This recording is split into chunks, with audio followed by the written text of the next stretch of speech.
कितना माने देखे जितना भने पढ़ाई उतना भी माथा पे रख।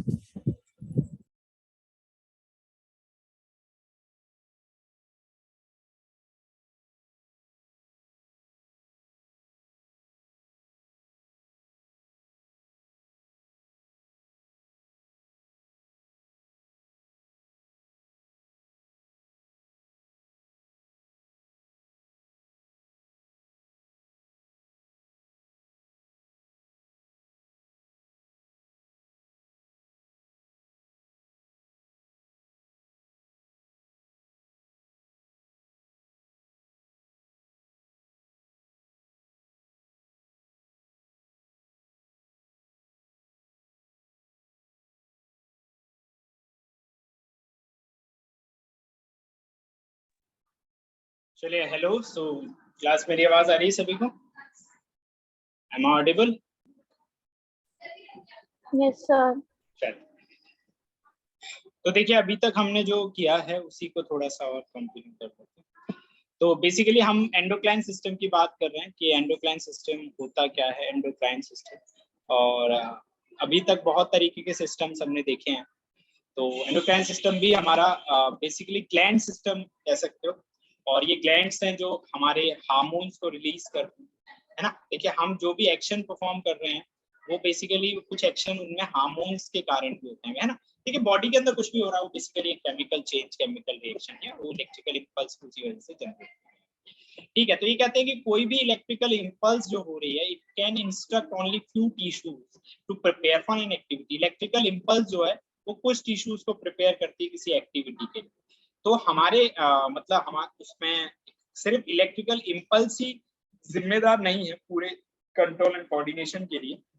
ये कहते हैं कि कंट्रोल कोऑर्डिनेशन के लिए एक और सिस्टम काम करता है, that is endocrine system. Endocrine system is basically your gland system, जिसमें हमारे पास एंडोक्राइन ग्लैंड्स होती हैं और वो हार्मोन्स को रिलीज करती हैं, जो कुछ केमिकल सिग्नल्स होते हैं उनके बेसिस पे भी हमारी बॉडी रिएक्ट करती है, काम करती है, कंट्रोल एंड कोऑर्डिनेट करती है। जैसे इसमें एक हार्मोन है एड्रिनल ग्लैंड्स है जो एड्रेनालाइन हार्मोन को रिलीज करती है, ठीक है, जो हमारी ये किडनी बीन्स में आपको दिख रहा है इस तरीके से होता है। ठीक है, अब इन सब के अपने अपने फंक्शन है, काम। ठीक है, तो उनको ही हम देखेंगे क्या क्या ग्लैंड्स हैं, किस किस तरीके से इनसे हमारे हार्मोन्स रिलीज होते हैं। तो ये सारे ग्लैंड्स के नाम है एंडोक्राइन के, मेल्स एंड फीमेल। अगर आप नाम देखना चाहते हैं तो जैसे मैंने कहा पीनियल ग्लैंड है, पिट्यूटरी ग्लैंड है, हाइपोथैलेमस है, थायराइड ग्लैंड है, पैराथायराइड है, थाइमस है, पेनक्रियाज है ना, एड्रिनल है और टेस्टिस है यहाँ पे। इसके बाद ऐसे ही सेम फीमेल्स में pineal, hypothalamus, pituitary, parathyroid, thymus, thyroid, pancreas, adrenal common है। बस यहाँ टेस्टिस है एंड यहाँ ओवरीज है, बस इतना ही चेंज है, बाकी कोई ग्लैंड में चेंज नहीं है। ठीक है, तो सेम हार्मोन होते हैं। अभी हम इनको देखते हैं कि ये क्या क्या फंक्शन है। ठीक है, आई गेस यहाँ क्लियर क्लियर है ये सभी को? बताइए नेक्स्ट।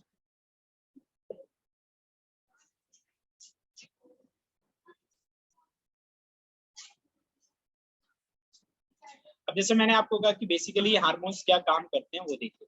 तो देखिए एड्रेनल जो हमने अभी पढ़ा, एड्रेनल ग्लैंड है हमारी, तो एड्रेनालाइन हमारा उसमें हार्मोन प्रिपेयर होता है और which is use to cope up with emergency condition. हमें इमरजेंसी कंडीशंस में वो काम करने के लिए हेल्प करता है। ठीक है, जैसे इसने कहा कि आप किसी से डर गए हैं या prepare to fight, run away, तो जिस टाइम पे आपको बहुत ज्यादा एनर्जी की रिक्वायरमेंट होती है उस टाइम पे ये फाइटिंग, रनिंग, इस तरीके के उसमें एड्रेनालाइन हार्मोन रिलीज होता है।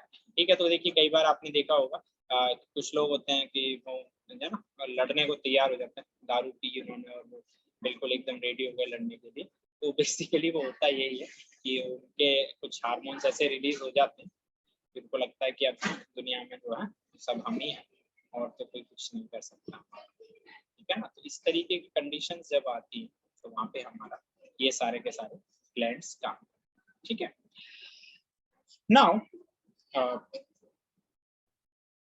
ठीक है, तो देखिए ये तो मैंने आपको बताया इमरजेंसी। अब जैसे आपने एक माइटोकॉन्ड्रिया का भी जिक्र हमने करा था, माइटोकॉन्ड्रिया एक टाइम पे बताया था कि एनर्जी है, लाइट हाउस है या ना, पावर हाउस, एनर्जी स्टोर करके रखता है हमारे उसमें। तो ये भी कई बार ये इमरजेंसी कंडीशंस में भी एक्स्ट्रा एनर्जी हमें देता है। जब आपको ना कोई पीछे भाग रहा है, जैसे कुत्ता पीछे पड़ गया, शेर पीछे पड़ गया, तो उस टाइम पे एड्रेनलिन रिलीज होगा जिससे डर आपको लगता है और है ना। इसमें डर भी लग सकता है, इसमें आपको ज्यादा एनर्जी भी आती है, जो आजकल लोग रेड बुल वगैरह पीते हैं तो जिससे एनर्जी वगैरह मिलती है, वो सब एनर्जी के ही कंसेप्ट पे काम करते हैं, वो सब बढ़ा देते हैं आपको, तो एकदम आपको एनर्जी मिल जाती है, ठीक है। और उसके बाद उससे आपको एकदम क्विक एनर्जी मिलेगी, आप तेज भागोगे, हार्ट बीट तेज हो जाएगी। तो ये सारी चीजें इसमें क्या क्या हो सकता है इसके रिजल्ट, हार्ट बीट तेज चलती है, blood to the digestive system वो थोड़ा कम हो जाएगा, ब्रीथिंग रेट इंक्रीज हो जाएगी, और बहुत फास्ट रिस्पॉन्स लेंगे आप ना, स्टिमुलस आपका बहुत तेजी से एक्ट करेगा, ठीक है। तो ये यहाँ पे जैसे दिखा रखा है, मैं इसको एक बार और दिखा देता हूँ अंदर नीचे करके, ठीक है। तो वो भी आपका रिस्पॉन्स जो है बहुत तेजी से होगा, ठीक। कि फाइटिंग, रनिंग, इस तरीके के उसके लिए बहुत जल्दी बॉडी आपकी तैयार होगी। तो पता होना चाहिए एड्रेनलिन है कब यूज हो रहा है, इमरजेंसी कंडीशंस के लिए क्या देता है आपको, ये एनर्जी देता है, ठीक है। इसमें एक्शंस क्या, हार्ट बीट तेज हो सकती है, डाइजेस्टिव सिस्टम और स्किन पे ब्लड फिर नहीं जाता है ना, कहते हैं ना डर रहे होते हैं, भूख नहीं लगती तो वही सारी चीजें हैं, तो ये सारी चीजें हैं, ठीक, क्लियर है ये? Yes sir. ओके नेक्स्ट, ठीक है। इसके बाद आप ये है हमारे पास, एक सेकंड, ठीक है। तो एंडोक्राइन सिस्टम है। अब एक हाँ, इसके बाद timing and amount of hormone release is feedback mechanism. हाँ, ये भी है कि कितना हार्मोन रिलीज होगा, कब तक रिलीज होगा, ये सारा का सारा एक फीडबैक मैकेनिज्म पे काम करता है। बॉडी के थ्रू हम एक फीडबैक भेजते हैं कि अभी हमें इस हार्मोन की और कितनी जरूरत है, कितनी नहीं है, उसके बेसिस पे कितनी देर तक ये हार्मोन रिलीज होगा, कितना रिलीज होगा, वो उस पर डिपेंड करता है। जैसे आपके पीछे वो कुत्ता पड़ गया है ना, अब ये थोड़ी हर वक्त पड़ गया तो पूरे दिन वो हार्मोन रिलीज होता रहेगा, जहां तक पड़ रहा है, जहां तक आपको एनर्जी चाहिए, वहां तक आप भागे बहुत तेजी से, अब वो रह गया पीछे, आप दूर हो गया ना, अब आपको नहीं चाहिए तो आप शांत हो जाओगे, रुक जाओगे, धीरे धीरे चलोगे। तो बॉडी को माइंड के थ्रू फीडबैक जाएगा, बॉडी के थ्रू माइंड को फीडबैक जाएगा कि भैया जरूरत नहीं, काम हो गया। अब तो वो क्या बोलेगा, वो एड्रेनलिन को बोलेगा अब मत निकाल भाई, रिलीज मत कर, हार्मोन हो गया, काम बढ़िया। तो ऐसे कुछ काम चलता है। ऐसे if the blood sugar level increase, तो ब्लड शुगर लेवल अगर बढ़ जाता है तो it detected by the cell of pancreas, pancreas की जो सेल है जो ज्यादा इंसुलिन प्रोड्यूस करने लगती है, उस वजह से वो ब्लड शुगर लेवल बढ़ जाता है। तो पैंक्रियास है जो इंसुलिन सीक्रेशन में वो रहता है, और अगर ब्लड शुगर लेवल घट रहा है तो इंसुलेशन कम हो रहा है, तो ये कौन रिलीज कर रहा है, पैंक्रियास। पैंक्रियास यहाँ पे इंसुलिन के लिए रिस्पॉन्सिबल है, ठीक है। तो ये रिलीज, तो बस आपको ये पता होना चाहिए। नाउ नेक्स्ट, तो ये देखिए यहाँ पे इन्होंने बता रखा है कि कौन कौन से हार्मोन्स होते हैं और किस किस किस उससे निकल रहे हैं, ठीक है। जैसे यहाँ पे दिया सबसे पहले एंडोक्राइन ग्लैंड एंड हार्मोन उन्होंने लिख रखा, तो हाइपोथैलेमस ग्लैंड का नाम है, और ठीक है, और ये जो हार्मोन रिलीज कर रही है, तो इसमें क्या है, पिट्यूटरी ग्लैंड है, ठीक है, टू रिलीज द हार्मोन्स, ठीक है, इसमें पिट्यूटरी ग्लैंड हार्मोन रिलीज करती है, ठीक। और उसमें क्या है, ग्रोथ हार्मोन होते हैं, बेसिकली क्या हमारे ग्रोथ हार्मोन है जो हमारी लंबाई बढ़ाने के उसमें काम करते हैं। जैसे यहाँ दिखा रखा है गिग्नेटिज्म कि ये बहुत लंबा बनता है, ड्वार्फिज्म बहुत सस्ता, ये छोटा है, ये दिखा रखा है इनकी हाइट में डिफरेंस, ठीक है। तो ये सारे यहाँ पे लिख रखे हैं, पिट्यूटरी और हाइपोथैलेमस ये हार्मोन्स रिलीज करते हैं और ग्रोथ हार्मोन रिलीज करते हैं, ठीक है। इसके बाद यहाँ पे देखिए, तो ये तो है, बस इतना ही है, इसमें इतना ही पढ़ना है, अब तो यही काफी ना। तो बस ये पता होना चाहिए कौन सा ग्लैंड है और क्या हार्मोन रिलीज करता है, ठीक है ना।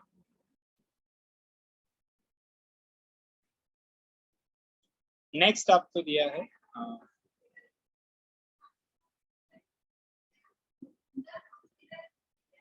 This is the endocrine gland, और वो है थायराइड ग्लैंड, और कौन सा हार्मोन रिलीज कर रहा है, थायराइड ग्लैंड थायरोक्सिन रिलीज करता है। और ये देखिए थायराइड हो जाता है जब अगर आपको नमक की कमी से गहरा, या उससे आयोडीन की उससे होता है। तो आयोडीन किस किस में है, तो जैसे नमक तो हमें देखते हैं, उसके अलावा ये है सीफूड, कार्नबेरीज, ये सब खाना चाहिए जिनसे आयोडीन मिलेगा, ठीक है। तो थायरोक्सिन निकलने के लिए आयोडीन बहुत जरूरी है, तो आयोडाइज साल्ट इसीलिए आयोडीन के लिए।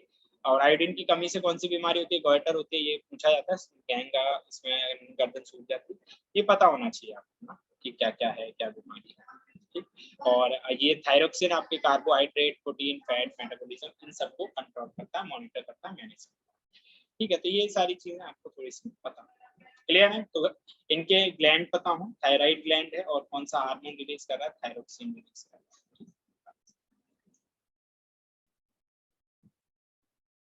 इसके बाद नेक्स्ट अगर हम आगे चलें तो पैनक्रियाज है, इंसुलिन रिलीज करती है, हार्मोन का नाम इंसुलिन है, ब्लड शुगर लेवल को कंट्रोल करता है, डेफिशिएंसी इंसुलिन की कमी से डायबिटीज होती है, शुगर लेवल इंक्रीज हो जाता है। ठीक है, तो ये है इंसुलिन के इंजेक्शन उन्हें फिर लगाने पड़ते हैं जिनको बेसिकली डायबिटीज है।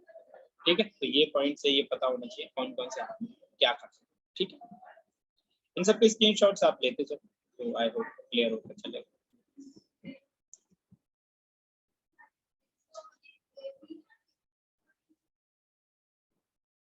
इसके बाद अगर आप देखें तो एंडोक्राइन ग्लैंड्स, जिसमें हमने ये दो ग्लैंड है, तो मेल्स में अगर हम बात करें तो टेस्टिस में बेसिकली प्यूबर्टी के टाइम चेंजेस आते हैं, development of the male sex organs. ठीक है, उसमें उनके ऑर्गन्स को बढ़ाने में मदद करता है ना। जितने भी चेंजेस प्यूबर्टी में आते हैं वो बेसिकली इन्हीं हार्मोन्स की वजह से आते हैं, और टेस्टोस्टेरोन हार्मोन ये रिलीज करता है। फीमेल्स में अगर हम बात करें तो ओवरीज हैं, ओवरीज का बेसिकली ईस्ट्रोजन है, ये हार्मोन रिलीज करते हैं।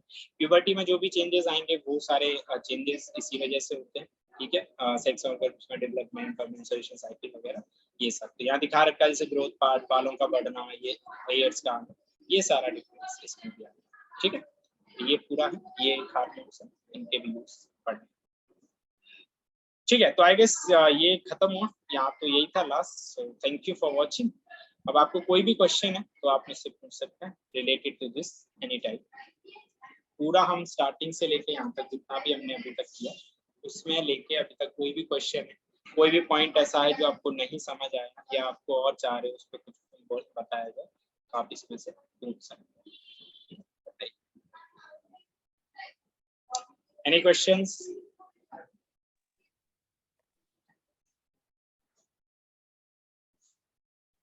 No sir.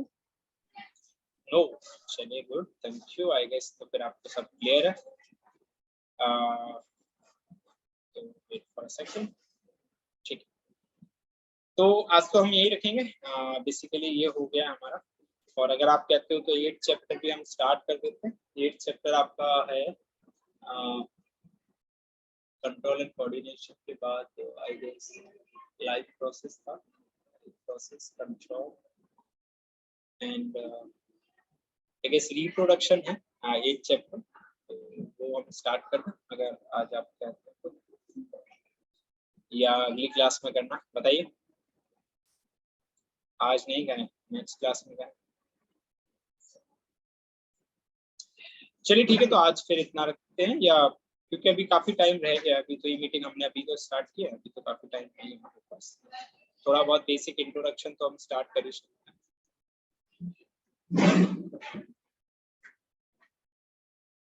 या बताइए, आप जैसा कहते हैं वैसा करते हैं, कोई दिक्कत नहीं, स्टार्ट कर दो।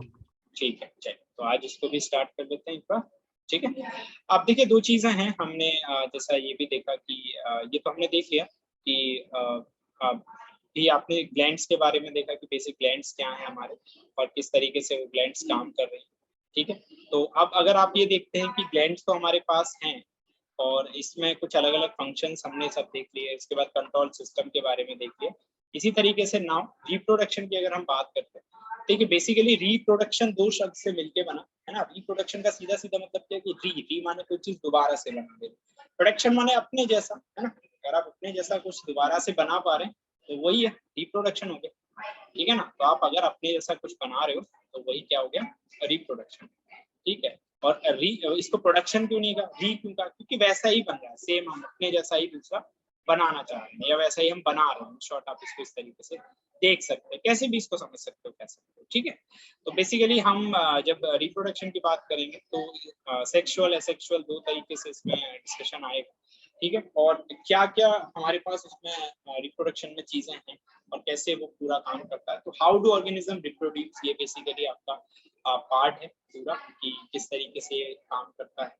ठीक है, और इसमें ही हम ये देखेंगे कि कैसे हमारे पास एक पूरी पूरी चीजें लाई करती है। ठीक है, तो मैं एक बार आपको ये शेयर करते हैं फिर हम स्टार्ट करते हैं। तो इसमें बेसिकली दो पार्ट्स हैं हमारे, तो प्लांट्स के बारे में और दूसरा कि जो लिविंग ऑर्गेनिजम्स हैं वो कैसे रिप्रोड्यूस करते हैं और किस तरीके से उनका यूज होने वाला है। ठीक है, तो लेट्स स्टार्ट।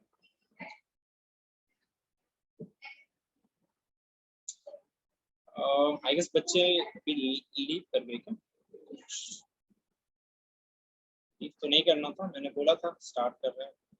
चलो तो कोई नहीं, जो भी लीव करेगा उन्हें बोलिए कि so that how do organisms reproduce. तो जैसे मैंने पहले अभी आपको इसी क्लास में बताया, बेसिकली रिप्रोडक्शन का सीधा सीधा मतलब इतना सा है कि अगर आपको अपने जैसा है ना कुछ बना देना तो वो रिप्रोडक्शन में आता है। तो कहने का मतलब it is a biological similar to the parent organism. जो पेरेंट ऑर्गेनिज्म है उसका बिल्कुल बायोलॉजिकली सिमिलरिज्म हो जाए, बिल्कुल सेम प्रोडक्ट आप वैसा ही अगर बना पाए, इसलिए इसको रिप्रोडक्शन कहते हैं, प्रोडक्शन नहीं कहते, क्योंकि सिमिलर ऑफस्प्रिंग इसमें आप डिजाइन कर रहे हो। तो an individual organism needs no reproduction. कोई बंदा जो इंडिविजुअल है उसमें कोई जरूरत नहीं। बट अगर आपको अपनी लाइफ की कंटिन्यूटी बनानी है, अपनी लाइफ की एग्जिस्टेंस बचानी है और आप चाहते हो आपके जैसे लोग और होते रहे, हम बेसिकली उसके लिए हम रिप्रोडक्शन का यूज करते हैं। ठीक है, हमने अभी लाइफ प्रोसेसेस के बारे में बात की। तो जैसे सभी प्रोसेसेस हमने पढ़े उसमें है, डाइजेशन सिस्टम था हमारा, हर एक प्रोसेस उतना ही इंपॉर्टेंट है। Same on the same case या सिमिलर केस में अगर हम देखते हैं तो रिप्रोडक्शन भी उतना ही इंपॉर्टेंट है, उतना ही ज्यादा वैल्यू रखता है जितने बाकी सारी चीजें रखती हैं। ठीक है, तो आप इसको इस तरीके से जैसे जनरली इंडिया में ये ट्रेंड रहता है कि बच्चे इनको बड़ा हाइप और उस तरीके से बना के पढ़ते हैं, बट इसकी नॉलेज होना या इसको पढ़ना आपके लिए बहुत ज्यादा जरूरी है, क्योंकि हमें पता होना चाहिए कि क्या चीज किस तरीके से डेवलप होती है और क्यों उसमें कंसेप्ट क्या है।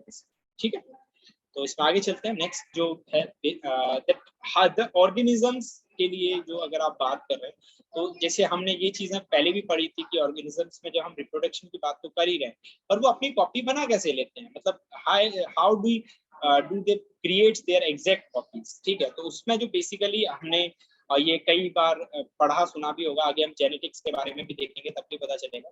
जो बेसिकली डीएनए और आरएनए के जो हमारे कंसेप्ट है ना, तो वो डीएनए जो है बेसिकली हमारी जीन्स कॉपी होती है, और DNA is deoxyribose nucleic acid, ये इसकी फुल फॉर्म है। और इसमें क्या है, बेसिकली प्रोटीन के बने हैं, प्रोटीन सिंथेसिस से बना होता है डीएनए, और कुछ नया नहीं है। इसको फिल्म की तरह मान लो, जैसे कार्बन फिल्म नहीं होती, तो उसमें ये बॉडी डिजाइन, इनहेरिटेंस, ये सारी चीजें उसमें छपी होती है, पड़ी होती है। और ये जब एक बॉडी को दूसरी बॉडी में जब हम इसको ट्रांसफर करते हैं प्रोटीन, तो वो पूरा रिप्रोडक्शन प्रोसेस है, आप इसको ट्रांसफर करोगे तो वो प्रोटीन्स ही हैं जो इन्फॉर्मेशन का एक्सचेंज करते हैं और उनसे मिल करके एक नया स्पीसीज या एक नई इन्फॉर्मेशन तैयार होती है, जनरेट। ठीक है, तो डीएनए कॉपीज ही हम बेसिकली इसमें बना रहे होते हैं, और कुछ भी इसमें नया ऐसा है नहीं कि जो नया है या बहुत ज्यादा। ठीक है, नेक्स्ट अगर आप देख रहे हैं तो ये डीएनए कॉपीज का ही इन्होंने इनको और एक्सप्लेन कर दिया है कि किस तरीके से डीएनए वेरिएशन होता है, कैसे ये कॉपीज काम करती हैं। जैसे यहाँ दिखा रखा है एक बंदा है ये, ठीक है, इससे ग्रीन बन गया, रेड बन गया। अब जब ग्रीन और रेड का ये हम वैसे जब पढ़ेंगे, जब इनका अगर सपोज इनके बीच में रिप्रोडक्शन हो रहा है तो पॉसिबिलिटी है कि ग्रीन ग्रीन ये इस तरीके की स्पीसीज में वेरिएशन आ सकता है। तो ये म्यूटेशन थ्योरी है, जब आगे डिटेल में आएगा तो ऐसा आएगा। बट इसमें एक है कि डीएनए जब कॉपी होता है तो ऐसा नहीं कि DNA copies will be similar, but बहुत ज्यादा आइडेंटिकल नहीं होती। हर एक का अपना ओरिजिनल डीएनए भी होता है, सबका एक अलग अलग डीएनए अलग भी होता है। ठीक है, बट उसमें आइडेंटिकल मतलब रहते हैं, बिल्कुल ऐसा नहीं कि इसकी ऐसी इसकी, तो सिमिलरिटीज होती हैं, बिल्कुल कॉपी बिल्कुल सेम डीएनए कभी नहीं होते किसी के, ये भी चीज आपको पता होनी चाहिए। ठीक है, तो डीएनए कॉपीज जैसे यहाँ पे दे रखा है इन्होंने, that reproduction cell creates the 2 DNA copies. ठीक है, 2 डीएनए कॉपीज वहाँ पे ऐसा के लिए बना रहे हैं।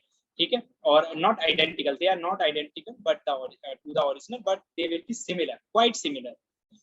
ठीक है, तो ये है इसमें पता होना चाहिए। If the variation are mild the cells are survive. ठीक है, और ये variation during reproduction is basis on evolution, और ये इवोल्यूशन की वजह से ही आया। पूरा जो डार्विन की थ्योरी है वो हम आगे डिस्कस करेंगे, तो इवोल्यूशन थ्योरी में ही ये सारा चीज बन गया। ठीक है, नाउ और नेक्स्ट देखते हैं कि इसका इंपॉर्टेंस क्या है, वेरिएशन का, क्यों वेरिएशन होनी चाहिए। ये बहुत ज्यादा डिटेल में आपको इनको पढ़ने की जरूरत नहीं है, बस ये है कि हर एक का अपना अपना नीश होता है, अपनी अपनी फिक्स एक जेनेटिक मैपिंग होती है, और उस तरीके से वो चीज रहनी चाहिए। और दूसरा वेरिएशन क्या होता है, वेरिएशन के बहुत सारे लेवल हैं जिसकी वजह से वेरिएशन आता है बॉडीज में, स्पीसीज में। तो वो टेम्परेचर भी है उसमें एक, कि आप किस जगह के वातावरण में रह रहे हैं। जैसे हम कहते हैं पहाड़ों पर रहने वालों की हाइट थोड़ी छोटी होती है, या मैदानी इलाकों में जो रहते हैं उनकी हाइट ज्यादा बड़ी है, लंबी है, रेगिस्तानी, तो टेम्परेचर का इफेक्ट है वहाँ पे, वाटर लेवल का इफेक्ट है, जो हमारा पूरा ऑरा है, एनवायरनमेंट है, इन सबके अपने अपने इफेक्ट पड़ते हैं। So if the niche is drastically Altered, है ना, और तो इनको नीश बोलते हैं कि आप किस तरीके की चीज में रह रहे हो, वो उस तरीके की, तो हर नीश के हिसाब से आपको डिफरेंस मिलेगा, हर तरीके के हिसाब से चीजें आपको मरने को मिलेगी। और जब आप अपने नीश में कुछ चेंज करो, ड्रास्टिक चेंज करो, है ना, तो वेरिएशन सर्वाइव कभी बार करती है, कई बार नहीं भी करती है, कई बार मर जाती है, कई बार नहीं मरती। ठीक है, इस तरीके से वो चीजें चलती हैं। और अलग अलग उसमें अगर आप देखेंगे तो जैसे कई बार आपने देखा होगा, यहाँ पे जैसे अभी एक बात आई थी कि जैसे कोरोना है, कई बार लोग कहते हैं कोरोना यहाँ गर्मी में जाके मर जाएगा, ठंड में नहीं मरेगा। इसका एक मतलब ये था कि हो सकता है हाई टेम्परेचर पे वो मर जाए, बट नहीं, वो सर्वाइव कर गया, वो रह गया, तो फिर दिक्कत होगी। ठीक है, तो कई बार ऐसा होता है जहाँ बहुत गर्मी है वहाँ बहुत सारे बैक्टीरिया मर जाते हैं। ठीक है, आदमी के साथ भी ऐसा है, आदमी भी अगर मानो आप बहुत गर्म क्षेत्र में रहते हैं और अगर आपको बहुत ज्यादा ठंडे क्षेत्र में भेज दो तो देयर मे बी पॉसिबिलिटी कि आप बहुत ज्यादा सर्वाइव ना करना बहुत लंबे समय तक। बट ऐसा हो सकता है कि आप अगर वहाँ रहते हैं और धीरे धीरे कोशिश करते हैं सर्वाइव करने की, तो आपके आने वाली 2-3 पीढ़ियों के बाद वो सर्वाइवल हाँ ईजी हो जाएगा। उसका रीजन क्या है सर्वाइवल ईजी होने का? उसका रीजन सीधा सीधा इतना सा है कि वो उस चीज को अडेप्ट कर। ठीक है, तो ये वेरिएशन इसी वजह से आती है और यही इसकी मेन एक इम्पोर्टेंस है। ठीक है, नाउ अगर आगे चले तो these are the methods of the reproduction। आप देखिए रिप्रोडक्शन के मैंने आपको जो मेथड्स बेसिकली बताए थे, मैंने जैसे कहा एसेक्सुअल एंड सेक्सुअल, दो तरीके से रिप्रोडक्शन होता है। तो एसेक्सुअल तो आपको पता ही है, जिसमें कोई पार्टनर की नीड ना हो और अपनी बॉडी डिजाइन या अपने ही खुद से ही, यानी कि जहाँ सेल्फ रिप्रोडक्शन हो रहा, वो एसेक्सुअल। तो जनरली प्लांट्स में ही ये सबसे ज्यादा होता है। तो जैसे फिजन है, फिजन का मतलब क्या होता है कि जहाँ पे दो न्यूक्लियस मतलब ये जैसे न्यूक्लियस है, ठीक है, और ये टूट जाता है दो अलग अलग न्यूक्लियस में, ये फिजन हो गया इस तरीके से। तो ये फिजन है जहाँ पे दो अलग अलग स्पीसीज। फ्रेगमेंटेशन भी वही, अलग अलग हिस्से बन जाते हैं छोटे छोटे, इस तरीके से फ्रेगमेंटेशन। रीजनरेशन होता है कि ये एक था, ये टूट के दो में अलग अलग नया बन गया, तो रीजनरेशन। बडिंग हाइड्रा में होती है। ठीक है, तो ये सारे प्रोसेस हैं। वेजिटेटिव प्रोपगेशन, स्पोर फॉर्मेशन, ये सारा एसेक्सुअल रिप्रोडक्शन के अंदर आता है। अभी इन्हीं को डिटेल में इन्होंने लिखा हुआ। ठीक है, नेक्स्ट। आई गेस ये चीजें आपको लगभग पता तो हैं। अब अगर मैं एसेक्सुअल में बात करूं तो सबसे पहले जैसे बाइनरी फिजन अमीबा में बता रखा है, तो ये मैंने आपको भी बताया कि अमीबा में ये जैसे एक न्यूक्लियस था, टूट के ये अलग, या लेशमानिया है ये आपका, इसके अंदर भी इस तरीके से अलग अलग ये हमारा रिप्रोडक्शन है एसेक्सुअल। प्लाज्मोडियम में इसमें सेल डिवीजन क्या है? इसका सेल डिवीजन यूनिसेलुलर ऑर्गेनिज्म, जिनमें एक ही सेल होती है उनमें होता है। जैसे बहुत सारे बैक्टीरिया है, प्रोटोजोआ है, उनमें ये होता है। और दो तरीके का फिजन है, बाइनरी फिजन भी होता है, मल्टीपल फिजन भी होता है। जैसे ये जो है प्लाज्मोडियम में, ये मल्टीपल फिजन है, एक से बहुत ज्यादा न्यूक्लियस टूट रहे हैं। बट इन दोनों में जो हो रहा है यहाँ पे वो बाइनरी फिजन में एक से दो में ही टूट रहा है। ठीक है, तो फिजन भी दो तरीके का। बस यही जनरल बातें आपको इसमें पता। ठीक है, आगे से क्लियर है, इसमें कोई बहुत ज्यादा चीजें नहीं। तो ये इन्होंने एग्जांपल दिए बाइनरी फिजन के, दो ही डॉटर सेल टूट के, पेरेंट सेल दो सेल में टूट के अलग अलग हो जाता है। ठीक है, उस पर अगर हम देखते हैं तो अमीबा है, लिशमानिया है, और ये सारे इसमें है, यूनिसेलुलर में है। ठीक है, कालाजार और ये सब। प्लाज्मोडियम ये अलग है। ठीक है, बेसिकली प्लाज्मोडियम। ठीक है,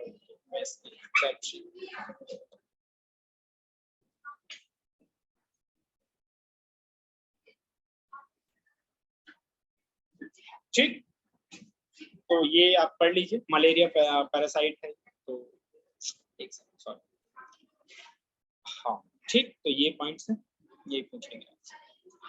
नेक्स्ट अगर हम बात करें तो ये फिजन था, जैसे फिजन में मैंने आपको, हाँ फिजन हो गया, मल्टीपल फिजन। ठीक है, फ्रेगमेंटेशन की अगर बात करें तो फ्रेगमेंटेशन में ये पहले भी आपको बताया जैसे कि फ्रेगमेंटेशन में क्या हो रहा है कि छोटे छोटे पीसेस में टूट जाता है, अलग अलग स्मॉलर पीसेस, फ्रेगमेंट्स उन्हीं को कहते हैं, हिस्सा हो जाते हैं, और फिर वो नए हिस्से के तौर पे, एक नए फ्रेश प्लांट्स के तौर पे निकलते हैं। तो ये बेसिकली स्पाइरोगायरा इसको हम है जो एग्जांपल है। ग्रीनिश है, हरियाली है, जो मल्टी सेलुलर स्ट्रक्चर है, जो लेक्स के और पॉन्ड्स के आसपास आपको दिखाई देते हैं, वो इस तरीके की हरियाली स्पाइरोगायरा होता है। ठीक है, तो ये simple cell by cell divide होती है, अलग अलग सेल बनते हैं और वो एक नए प्लांट के तौर पे हो गया। ठीक है, तो इसमें आपको ना ज्यादा कुछ नहीं पूछेंगे, क्वेश्चन यही पूछेंगे एक तो फ्रेगमेंटेशन क्या होता है, जैसे तो फ्रेगमेंटेशन बस उसका नाम मतलब पूछ लिया, आपको पता है स्मॉलर पीसेस में टूट जाता है, ठीक है।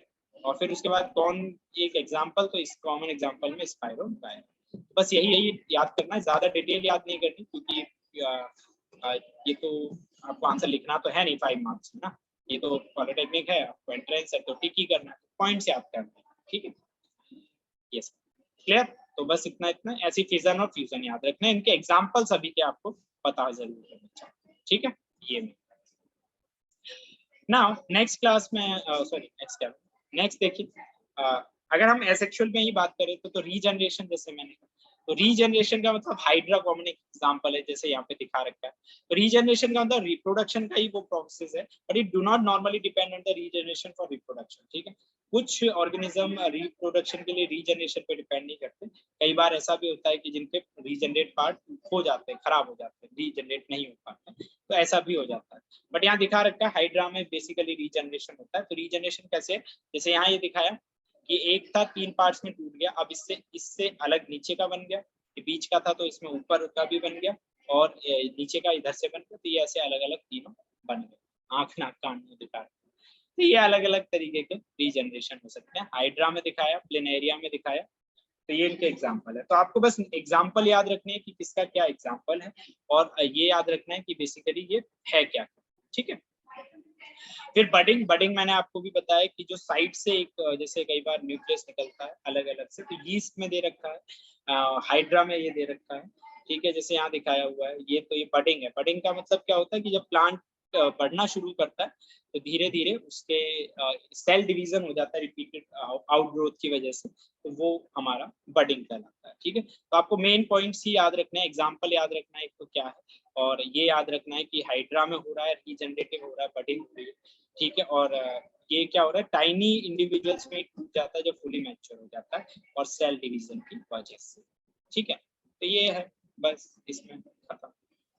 इनके सबके पार्ट नाम आपको पता होने चाहिए, है ना। जैसे हाइड्रा, ये यहाँ पे हाइड्रा में छोटा सा बर्ड निकला, ठीक है, ये बर्ड बढ़ा, ये नया प्लांट बन, ये पेरेंट हो गया, ऐसे यहाँ पे दिखा, ठीक है। तो आई गेस ये सबको क्लियर होंगे, इसमें कोई डाउट किसी में भी कहीं। Next vegetative propagation. Vegetative propagation क्या है, ये वही जैसे ना वेजिटेबल में से वेजिटेबल निकल जाए, ठीक है। तो जैसे आलू बो देते हैं तो आलू में से आलू बन जाता है, अदरक बो दोगे अदरक में से अदरक, तो वेजिटेटिव प्रोपगेशन, ठीक है। जैसे इसमें दिखा रखे हैं दिस प्लांट पार्ट्स, जो प्लांट्स के पार्ट्स हैं वही रूट, वही स्टेम, वही मतलब प्लांट्स के जो पार्ट्स हैं, रूट हो गया, स्टेम हो गया, ठीक है, यही जो है इनमें से एक नया प्लांट बन के निकल आता है अगर उनको एक अप्रोप्रिएट कंडीशन मिल जाए, ठीक है। तो जैसे ये दिखा रखा है ग्राफ्टिंग है, ग्राफ्टिंग बेसिकली हम गन्ने के लिए करते हैं, उसमें गन्ने के वो काटते हैं और उसको गाड़ दिया जाता है, तो उसके लिए ग्राफ्टिंग होती है, गन्ना वगैरह उससे। रोजेस है, ग्रेप्स है, तो इसमें तो ये टेक्निक के नाम पता होने चाहिए, ये पूछते हैं कि ग्राफ्टिंग क्या है या लेयरिंग क्या है और किसके लिए यूज की जाती है। तो जैसे ग्राफ्टिंग में sugarcane, roses and grapes, तो इनके ये नाम याद रखें कि ग्राफ्टिंग है ना। इसी तरीके से फ्लावर्स हैं, ठीक, वो हो गए, सीड से उगाए जाते हैं, ठीक है। इसके बाद सीडलेस प्रोगनीज, जैसे बिना, जो अब ऐसी भी चीजें हैं जिनमें सीड नहीं होता पर वो भी इसी तरह उगाई जाती है लेयरिंग करके, बनाना है, ऑरेंज है, रोज है, जैस्मिन है, तो ये सब भी जो है अपने जैसे है ना आलू में दिखा रखा है, ये आलू के साइड में से निकलना शुरू हुआ और यहीं से नया आलू बन के निकल जाता है, ठीक है। ये देखिए, ये और थोड़ा डिटेल में दिखा रखा है, ब्रोफाइलम है ये, इस तरीके से यहीं से नया प्लांट,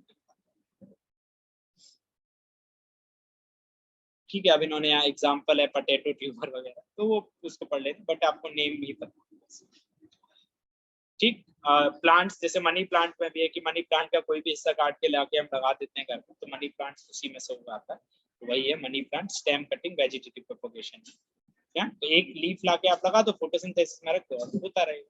तो ये दिखा रखा मनी प्लांट का, तो मनी प्लांट कहीं से लाओ काट के, उसके पोर्शन को डुबा दो पानी में, पीसेस ऑफ वाटर, और उसको थोड़ा दूर दूर लगाओ, कुछ टाइम बाद देखोगे आप वो निकल आए, ठीक है, फ्रेशली। हाँ, तो यही होता है, ठीक है।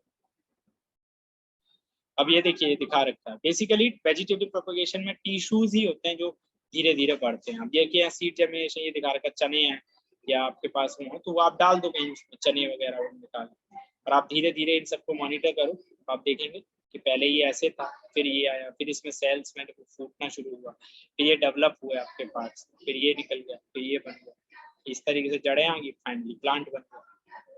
ये कल्चर है पूरा, ठीक है। तो ज्यादा डिटेल में इसको नहीं जानना, बट आपको बस पता होना चाहिए कि ये कैसे काम करता है, ठीक है।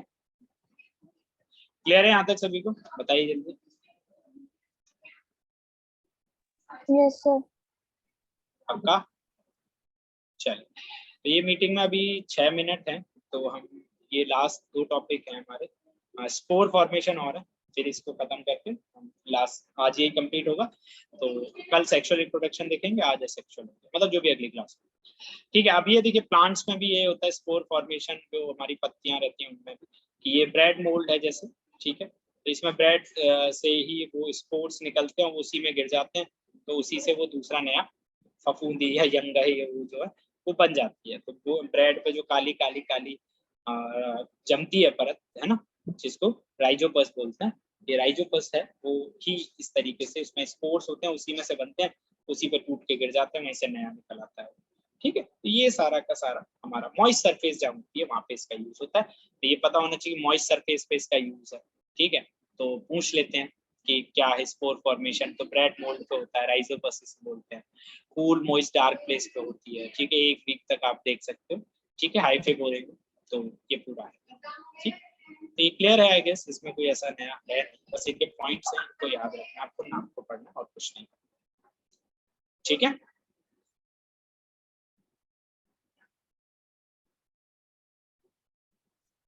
क्लियर? Yes sir. चलिए, देखिए यही पूरा था जो अभी तक था हमारा। इसमें लास्ट क्लास में हम सेक्सुअल देखेंगे कैसे काम करता है। 4 मिनट है अभी तक, अब जो भी हो आप इसमें डाउट है वो आप पूछ लीजिए।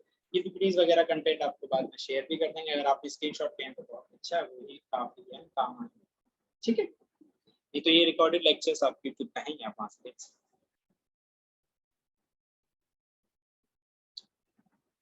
अगर कुछ नहीं समझ आता तब, तो कई बार मुझे लगता है मैं बहुत तेज तो नहीं बोलता जा रहा हूं, तो इसलिए नहीं सर, सही कराते हो एकदम। अच्छा, चलिए ठीक है, ओके, सो थैंक यू, आप लोग लीव कर सकते हैं। सर किसी बहुत पुराने टॉपिक में डाउट हो तो पूछ सकते हैं ना? हाँ पूछो पूछो, बताओ वो फिजिक्स में काइनेटिक एनर्जी वाला, क्या डाउट है, बताओ। वही पूछना था। उसमें जो आपने फॉर्मूला इक्वेशन समझाई थी। अच्छा, मैं बताता हूँ। देखिए काइनेटिक में बेसिकली क्या है, ये 3 मिनट है तो जल्दी जल्दी बताए।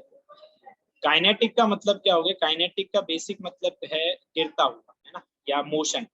जहाँ भी मोशन होगा, जो भी चीज मोशन में है, तो वो एनर्जी बेसिकली आपकी काइनेटिक में काउंट करते हैं, है ना, यस सर। है ना, मोशन जहाँ पे आता है। Yes sir. तो उसमें क्या है कि थोड़ा क्या दिक्कत हो जाती है इसके लिए, व्हाइट बोर्ड चला, ठीक है। तो मोशन हो गया, तो जब कोई चीज गिर रही है, तो जैसे इसका मैंने फॉर्मूला बताया था आपको, हाफ mv स्क्वायर। तो फॉर्मूले का मतलब क्या है कि एक तो कोई मास है, किसी वेलोसिटी से यस गिर सर। रहा है ना, अब ये कोई मास है, ये कोई मास ऑब्जेक्ट है ना, अब इसका m मास है, और ये नीचे की तरफ गिर रहा है या ऊपर की तरफ कुछ भी जा रहा है, v वेलोसिटी से जा रहा है। तो इसमें एनर्जी क्या है ड्यूरिंग द मोशन, वो काइनेटिक एनर्जी है, उसका फॉर्मूला हो गया half into mass into velocity square, जब भी मोशन में है जितनी देर। जैसे ही वो रुक गई तो उसमें पोटेंशियल एनर्जी आ गई, है ना, और वो फॉर्मूला हो गया mass yes into sir. Acceleration into height, कि भाई किस हाइट से या किस डिस्टेंस से वो नीचे गिर रहा था, जैसे हमने कहा वहाँ ग्रेविटी अपना इफेक्ट दिखा रही है, ये मास है, ये गिर रहा है नीचे की तरफ। तो अब जब जितनी देर ये मोशन में था काइनेटिक थी, जब ये यहाँ पे आके गिरा और यहाँ पे जब तक रुका हुआ था तब तक इसमें पोटेंशियल एनर्जी थी, ठीक है। पोटेंशियल एनर्जी हमेशा जब देखोगे जब कोई चीज स्टेशनरी उसमें है, और काइनेटिक एनर्जी जब देखोगे जब आपकी मोशन। फॉर्मूला है मास इनटू वेलोसिटी का स्क्वायर, और ये mass into gravitation into H, ये तीन। क्लियर है? Yes sir. Yes sir. और बताओ क्या डाउट था इसमें? फॉर्मूला पूछना था, क्या पूछना? सर यही पूछना था, क्या था? ठीक,